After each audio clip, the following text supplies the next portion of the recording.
ಕಪ್ಪು ಬಣ್ಣದ ಕೂದಲಿಗೆ ಬಿಳಿ ಬಣ್ಣ. ಇವರ ಹೇರ್ ಸ್ಟೈಲ್ ನೋಡಿದರೆ ಗೊತ್ತಾಗುತ್ತೆ ಯಾರು ಇವರು ಅನ್ನೋದು. ಹೌದು, ನಾನು ಇವತ್ತು ಶ್ರೀಲಂಕಾದ ಕ್ರಿಕೆಟರ್ ಲಸಿತ್ ಮಾಲಿಂಗ ಬಗ್ಗೆ ನಿಮಗೆ ತಿಳಿಸಿಕೊಡ್ತೀನಿ. ಇವರ ಕ್ರಿಕೆಟ್ ಜರ್ನಿ, ಇವರು ಹೇಗೆ ಕ್ರಿಕೆಟ್ ಅಂಗಳಕ್ಕೆ ಕಾಲಿಟ್ಟರು ಅನ್ನೋದನ್ನು ಹೇಳ್ತೀನಿ. ನಾನು ನಿಮ್ಮ ಶಿವರಾಜ್ ಬಾಣಂಕಿ. ನೀವು ಸುದ್ದಿ ಅನ್ನದ ಸಬ್ಸ್ಕ್ರೈಬರ್ ಆಗೋದನ್ನು ಮರಿಬೇಡಿ. ಹಾಗೆ ಈ ವಿಡಿಯೋವನ್ನು ಕೊನೆ ತನಕ ನೋಡಿ.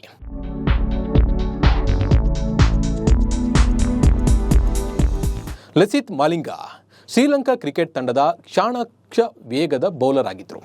ಕರಾರುವಕ್ಕಾದ ಯಾರ್ಕರ್ಗಳ ಮೂಲಕ ಎದುರಾಳಿ ಬ್ಯಾಟ್ಸ್ಮನ್ಗಳನ್ನು ತಬ್ಬಿಬ್ಬು ಮಾಡುವ ತಾಕತ್ತು ಈ ಲಂಕಾ ವೇಗಿಗಿತ್ತು. 2014ರ T20 ವಿಶ್ವಕಪ್ ವೇಳೆ ಶ್ರೀಲಂಕಾ ರಾಷ್ಟ್ರೀಯ ಕ್ರಿಕೆಟ್ ತಂಡವನ್ನು ಇವರು ಮುನ್ನಡೆಸಿದರು. ಇವರ ವಿಶಿಷ್ಟವಾದ ರೌಂಡ್ ಆರ್ಮ್ ಆಕ್ಷನ್, ಕೆಲವೊಮ್ಮೆ ಸ್ಲಿಂಗ್ ಆಕ್ಷನ್ ಎಂದು ಕರೆಯಲ್ಪಡುವ ಕಾರಣ ಇವರನ್ನು ಸಿಂಗ ಮಲಿಂಗ ಅಂತ ಹೇಳಿ ಅಡ್ಡ ಹೆಸರಲ್ಲಿ ಕರೆಯಲಾಗ್ತಾ ಇತ್ತು. ಸೆಪ್ಟೆಂಬರ್ 14, 2021 ಎಲ್ಲ ರೀತಿಯ ಕ್ರಿಕೆಟ್ನಿಂದ ಇವರು ನಿವೃತ್ತಿಯನ್ನು ಹೊಂತಾರೆ.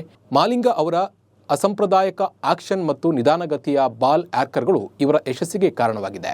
ಮಾಲಿಂಗ ಸತತ ಎಸೆತಗಳಲ್ಲಿ ವಿಕೆಟ್ ಪಡೆಯುವ ಸಾಮರ್ಥ್ಯಕ್ಕೆ ಹೆಸರುವಾಸಿಯಾಗಿದ್ದಾರೆ. ಅಂತಾರಾಷ್ಟ್ರೀಯ ಕ್ರಿಕೆಟ್ನಲ್ಲಿ 2 ಬಾರಿ 4 ಎಸೆತಗಳಲ್ಲಿ 4 ವಿಕೆಟ್ಗಳನ್ನು ಪಡೆದ ಏಕೈಕ ಬೌಲರ್ ಆಗಿದ್ದಾರೆ. ಏಪ್ರಿಲ್ 22, 2011 ಇವರು ಟೆಸ್ಟ್ ಕ್ರಿಕೆಟ್ನಿಂದ ನಿವೃತ್ತಿಯನ್ನು ಘೋಷಿಸಿದರು. ಬಾಂಗ್ಲಾದೇಶ ವಿರುದ್ಧದ ಮೊದಲ ODI ನಂತರ ಇವರು ಏಕದಿನ ಅಂತಾರಾಷ್ಟ್ರೀಯ ಕ್ರಿಕೆಟ್ನಿಂದ ನಿವೃತ್ತಿಯಾದರು. ಸೆಪ್ಟೆಂಬರ್ 2019ರಲ್ಲಿ ನ್ಯೂಜಿಲೆಂಡ್ ವಿರುದ್ಧದ ಸರಣಿಯ ಸಮಯದಲ್ಲಿ ಮಾಲಿಂಗ T20 ಅಂತಾರಾಷ್ಟ್ರೀಯ ಕ್ರಿಕೆಟ್ನಲ್ಲಿ 100 ವಿಕೆಟ್ಗಳನ್ನು ಪಡೆದ ಮೊದಲ ಬೌಲರ್ ಎನಿಸಿಕೊಂಡರು. ಜನವರಿ 2021ರಲ್ಲಿ ಇವರು T20 ಫ್ರಾಂಚೈಸಿ ಕ್ರಿಕೆಟ್ನಿಂದ ನಿವೃತ್ತಿಯಾದರು. ಸೆಪ್ಟೆಂಬರ್ 2021ರಲ್ಲಿ ಮಾಲಿಂಗ ಎಲ್ಲ ರೀತಿಯ ಕ್ರಿಕೆಟ್ನಿಂದ ನಿವೃತ್ತಿಯನ್ನು ಘೋಷಿಸಿದರು.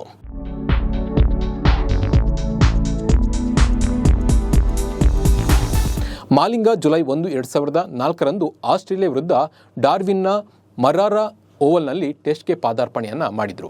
ಅಕ್ಟೋಬರ್ 2012ರಲ್ಲಿ ಮಾಲಿಂಗ ಅವರನ್ನು ಶ್ರೀಲಂಕಾ T20 ಅಂತಾರಾಷ್ಟ್ರೀಯ ತಂಡದ ಉಪನಾಯಕನಾಗಿ ನೇಮಿಸಲಾಯಿತು.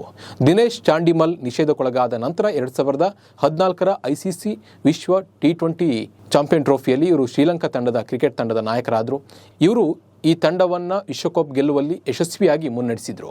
ನಿರಂತರ ಗಾಯಗಳಿಂದ ಇವರು 2015ರಲ್ಲಿ ನಾಯಕತ್ವದಿಂದ ಕೆಳಗಿಳಿದರು.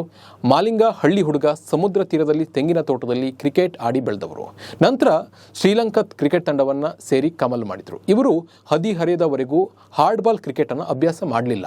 ಆದರೆ ಇವರ ಪ್ರತಿಭೆಯನ್ನು ವೇಗದ ಬೌಲಿಂಗ್ ತರಬೇತುದಾರರಾದ ಚಂಪಕ ರಾಮನಾಯಕ ಮತ್ತು ಅನುಷಾ ಸಮರನಾಯಕ ಅವರು ಕಂಡುಹಿಡಿದರು.